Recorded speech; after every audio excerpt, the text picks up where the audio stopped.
everyone! Have you ever heard of a fractured fairy tale? Well, this fairy tale is called Little Red Hot. And it is a fractured fairy tale because it comes from a story called Little Red Riding Hood, which you may have heard. I hope you like this story.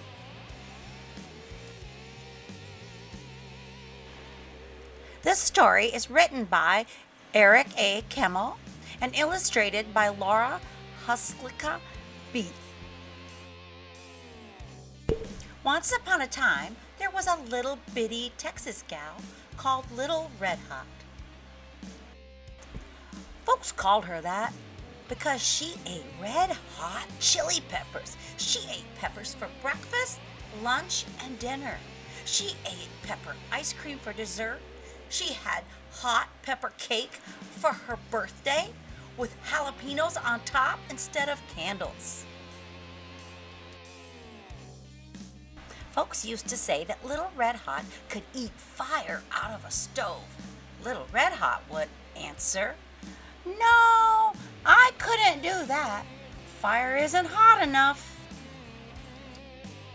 One day, Little Red Hot's mama said to her, "Little Red Hot, I heard from Grandma today. She's feeling poorly. I think she has a cold. Could you drop by and look in on her? She'd feel so much better to see you." "I'll do that, Mama," Little Red Hot said. "I'll take a hot pepper pie, Grandma's favorite. It'll knock those cold germs right out of her." Little Red Hot got busy in the kitchen. In no time at all, she had mixed up the hot pepper pie. She used Louisiana hot sauce instead of milk and filled the crust with eggs, cheese, and the hottest chili peppers she could find. First, there were jalapeno peppers that could make a grown man weep.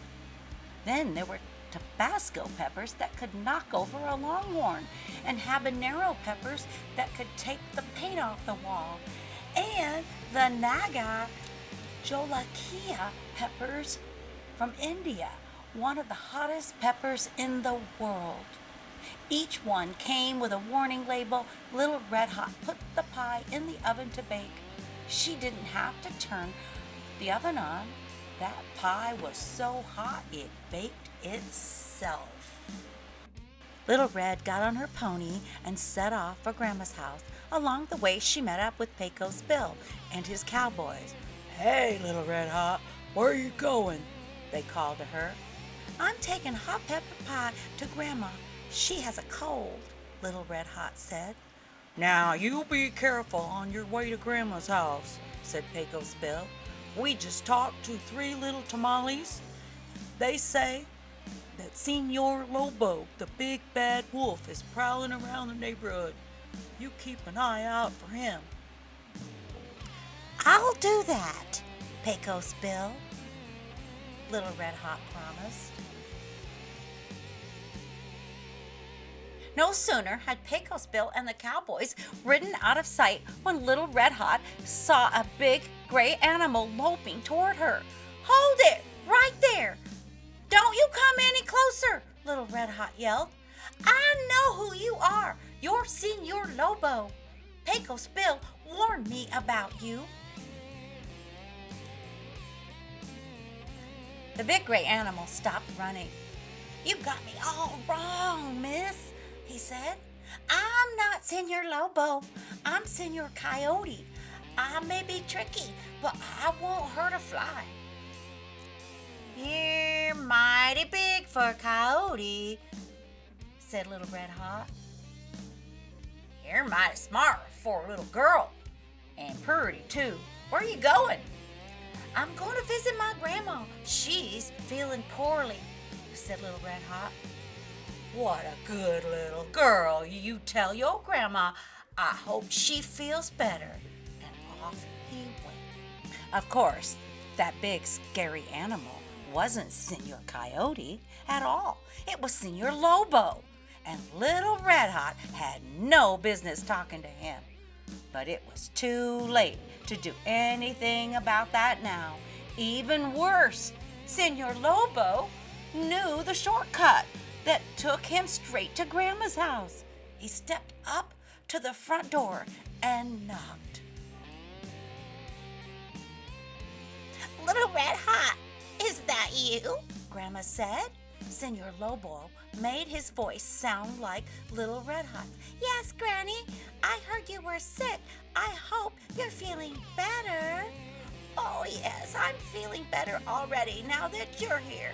Come on in. Senor Lobo did just that. Grandma let out a yelp when she saw him. Grandma was sick, but she wasn't slow. She jumped out the window and ran. I'll take care of her later, Senor Lobo said as he rummaged through Grandma's clothes until he found a spare nightcap and nightgown. He put them on and hopped into bed just as Little Red arrived. Howdy, Grandma. It's Little Red Hot. I'm sorry you don't feel good. Why is your front door open? To let in the breeze, darling. To let in the breeze, Senor Lobo said. I brought you a surprise, Grandma. Little Red Hot went into the kitchen. She cut a big wedge of hot pepper pie and put it on a plate. She carried it into Grandma's bedroom. Senor Lobo lay on the bed with the covers pulled up to his nose. Little Red looked at him real hard. Grandma, what big eyes you got. Better to see you with, darling, Senor Lobo said. Grandma, what big ears you got. Oh, better to hear you with, darling, Senor Lobo said. Grandma, what big teeth you got. Now don't say another word, 'cause I know what they're for, said Little Red Hot. What do you think they're for, darling? Senor Lobo asked. They're for eating hot pepper pie. I made it just for you. Little Red Hot shoved a wedge of the pie into Senor Lobo's mouth. To say he yelled wouldn't do him justice. He hollered so loud space aliens could have heard him over in the next galaxy. He didn't go out the front or the back. He shot straight up like a rocket, right through the ceiling of Grandma's bedroom, trailing fire and smoke as he went. That's when Pecos, Bill, and the cowboys arrived. Grandma told us Senor Lobo came by. Where is he? Little Red Hot pointed up to the hole in the ceiling. He went that way. I don't suppose he'll be back. Would y'all like to stay for supper? I got pepper pie for everyone. No thanks, Little Red Hot, Pecos, Bill, and the cowboys said. We're brave, all right, but not that brave. So Little Red Hot and her grandma ate that hot pepper pie all by themselves, every last crumb. And guess what? It knocked those cold germs flat out, just as Little Red Hot had promised.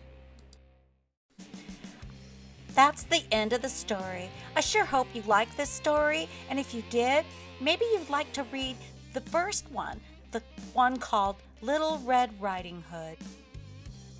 Thank you for listening.